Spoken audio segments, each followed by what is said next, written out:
You're listening to the official Temple University Football Coaches Show with Gelb and Chase on Philly's #1 college radio station, WHIP. All right, that's us, Philly's #1 college radio station, WHIP. It is a football Thursday, so we'll go out to Edward Golson Hall for the Temple University Football Coaches Show. And this week we welcome in the wide receiving coach, Terry Smith. Terry, it's Zach Gelb and Chase Sr. for WHIP Radio here in Philadelphia. Thanks for a few minutes, and how are you today? I'm doing pretty good. Thanks for having me. Well, thank you for coming on, Coach. And they made a change on the offensive side of the ball for the last 2 weeks at quarterback, and that's been P.J. Walker. We've seen some more plays downfield. What does P.J. bring to your passing attack? Well, he brings the ability to use his legs a little more than Connor did, which helps to break down a defense when guys can't get open, per se. But, his ability to get outside of the pocket is a big threat, because once he's outside the pocket, it's a threat of run or pass. And as you saw in the first half of the Cincinnati game, a few times he hit Zaire out there in the flat, and then a couple times he got out and got loose with his feet. So it just put the defense in a bind, because the legs are an X factor for him. And Robbie Anderson has been one player that has really come on as of late. They took that deep shot in that Louisville game, and he has a lot of speed. So what does Robbie Anderson bring to the table for Temple? Well, just what you said. He adds a wealth of speed to us. He gives us a deep threat. Defenses no longer, secondaries can no longer just walk up and play close to the line of scrimmage against us. Now we can make them pay. So he has some speed. We still have some adjustments we need to make those connections work. There was one time in the end zone where we just missed on a ball, and those are some little things that we just got to fix so that that becomes a completion and a touchdown. What's happening, Coach? It's Chase Sr. Thanks for hopping on with us. Ryan Alderman is a guy who came to Temple as a walk-on. He earned a scholarship and has played every single game in his career so far. That hard work has paid off. He now has 20 catches for 305 yards and a touchdown. That leads the team.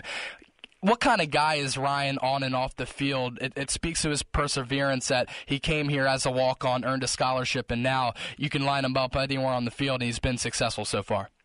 Well, Ryan is the kind of guy that you want your team to be built around.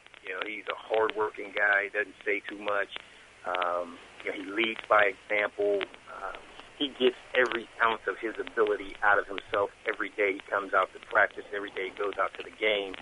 And he's a smart kid. He works hard. He knows what he's doing. He creates the opportunities for himself by reading and studying the defenses of his opponents. And just like when we were up in Idaho, he made the right read, and then once the ball got in his hands, he made a play. And that's who he's been his entire career. When you look at him on paper, he's not supposed to accomplish what he's accomplishing, but he's a hard-working guy that will accomplish great things throughout the rest of his life.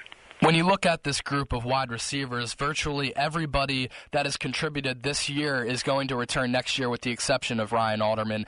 How bright of a future do these receivers have, given that they have limited experience but many years of eligibility remaining? It's very bright. Right now we're going through some growing pains of guys being inexperienced, and now with the quarterback change, he's a freshman and he's going through some growing pains. So the pass game is, we're just going through those pains now, and hopefully we get those all out of our system sooner than later. And hopefully come Saturday, things will start to click even more so. And our upside is tremendous. We have some speed at the receiver position. We have some guys that can make plays, and each week I think we're getting better and better as the season goes. A lot of your wide receivers are on the smaller side of the height scale, and Deion Miller is one of those big 6'4" frames. How much does that hurt you that he can't really get going this year because of the injury problems? Because he would be a nice red zone target. He would definitely be a nice red zone target. His frame, 6'5", he's just what you're looking for to run, throw those fades at. But unfortunately, the health has kept him sidelined. So, we got to deal with what we have, and what we have are some shorter stature guys. I once played college football at wide receiver, so I know about short guys. So, it puts you at a little disadvantage for those type of plays. But, the system we're running, there's not a lot of isolated routes, so it's more system-driven. So we just got to make sure we're in the right spot when the quarterback expects us to be there. We got to be there. But those short wide receivers can succeed at the next level. You just look at the NFL right now. Wes Welker, he has a phenomenal career out there in Denver, played with the Patriots. Danny Amendola got a big contract. But what's the biggest challenge as a wide receiver if you're on the smaller side of the ball? Well, again, like I said, it's about the system. It's about being smart. It's about knowing where the windows are, knowing where coverages are, how to get open, and that's studying your game plan all week so you know where you should be to get open. And, a lot of times that, obviously you got to have some talent and some ability, but if you can study defenses, you know where to be. So a guy may, I don't know what Amendola or Wes Walker runs, but probably 4.6, maybe 4.7, but they're super smart. They know how to get open, and they're quick athletes that can separate initially from a defender. Coach, a guy that really caught my eye at training camp when I had an opportunity to see some of the practices is Nate Hairston. He kind of vaulted himself up on the depth chart. He runs good routes. He's got decent speed and good hands as well. He hasn't really necessarily contributed as much as I thought he would this year, but he is only a redshirt freshman. Is he close to breaking out and being a go-to target for P.J. Walker? Yeah, Nate is he's close. He's in that four-man rotation. There's four guys that we've really leaned on the last few weeks of the season. He's one of those guys. Nate is working extremely hard on being consistent. Much like all freshman players struggle with the consistency factor. Right. Nate has worked extremely hard with it, and he's getting better and better. And by the season's end, I would expect him to contribute even more. And a player that made a change from the quarterback position to wide receiver this past week was Juice Granger, and he caught a 23-yard touchdown pass in the Cincinnati game. What does that say about Juice's character? Because that's a tough switch to go from a quarterback to a wide receiver, and he's excelled at it so far.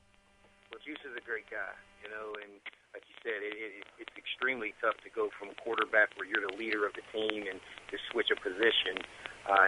He just realized he wanted to contribute. He wanted to play. This is his senior year. He's a tremendous athlete, as you could see in 1 week. He was able to catch a touchdown pass and made a play. It wasn't anything special that we did. It was more of him. He did his assignment, and once he got the ball in his hands, he knew how to make a play. So, we're looking for him to contribute more and more as the season progresses as well, as he gets more and more comfortable at the position.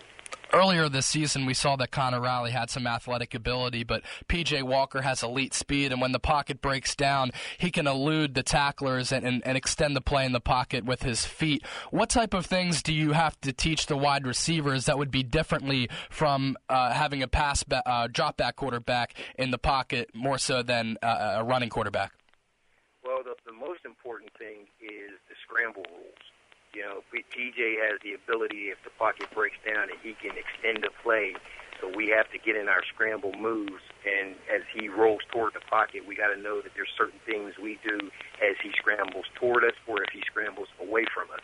And then once he breaks the line of scrimmage, then we got to get into block mode and find that nearest defender, not coming back toward PJ, but working down the field toward PJ, because we would expect PJ to be able to make the first guy miss, but we'd have to get the second or third guy because we're blocking down the field. So he has that ability to extend the play, and as you saw in the Cincinnati game, it's going to help us tremendously as we move forward. The Owls square off against Army Saturday, October 19th for the 2013 homecoming game. You can catch all the action live here on WHIP with myself, Zach Gelb, Ross DiMattei, and Chase Sr. Listen to the game online at WHIPRadioTU.com or on your mobile device with iHeartRadio. We're talking to wide receiving coach Terry Smith. And the Black Knights come in here, Terry, and they're 3-4 on the year. They're looking to get right back to 500 and be in that bowl hunt. What kind of challenges their defense present for your unit coming up on Saturday? Well, they predominantly play two different coverages, which they hang their hat on. And, they're a cover one team, which is a man team, and they play a little bit of a robber coverage, which is a little bit tricky if you're not careful with it. And, they mix it to the point where you're not sure when it's coming. So, they present some problems up front. They're not as big as most teams that we played, but they're quicker, and they play a lot tougher. Their training is a little bit different, being at the Army. So they present some problems, and they're coming in with a little bit of confidence. They won 3 games, and so they feel like in this game they have a lot to prove based on what happened last year as well. So they want to come in and shut us down and shut our run game down. which we had a lot of success last year. So there's going to be some challenges. You know, they're going to bring some heat at our quarterback, and we just got to make sure that we protect TJ, and then when he's able to get outside the pocket, and we have to be able to make some plays. You know, and our wideouts this week have to have a big week, both in the blocking scheme and making plays downfield. Coach, you had a ton of success at Monroeville Gateway High School as the head coach, and you breeded a lot of guys who went on to play Division I football. What attracted you to Temple University this January to become the wide receivers coach? Matt Rule. Head coach Matt Rule was instrumental in my decision to come here. You know, I have the vision he has for the program.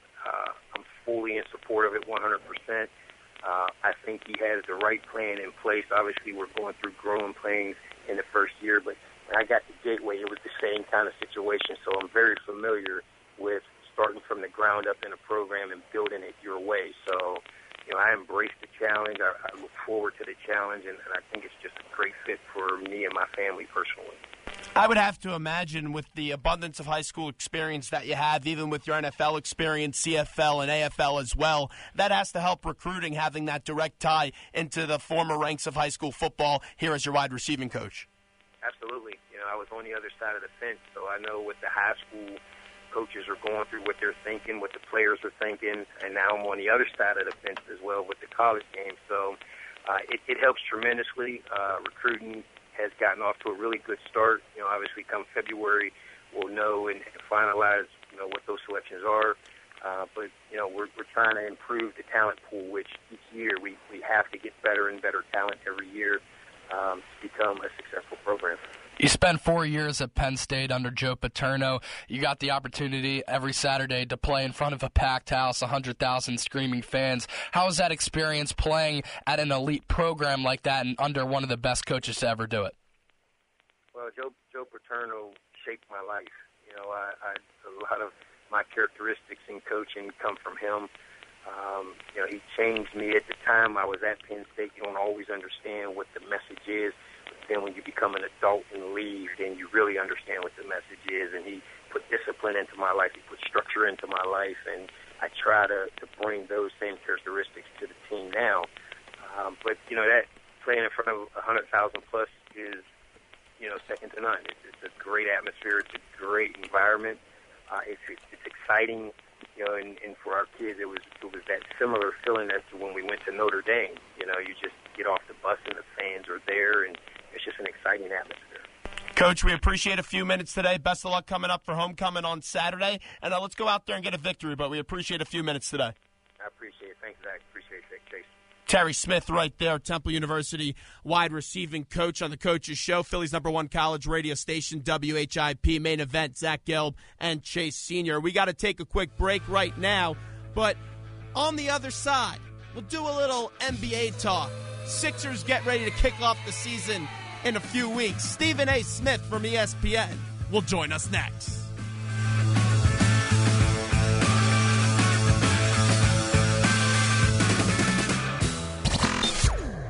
Friday, October 25th is your chance to give back. WHIP presents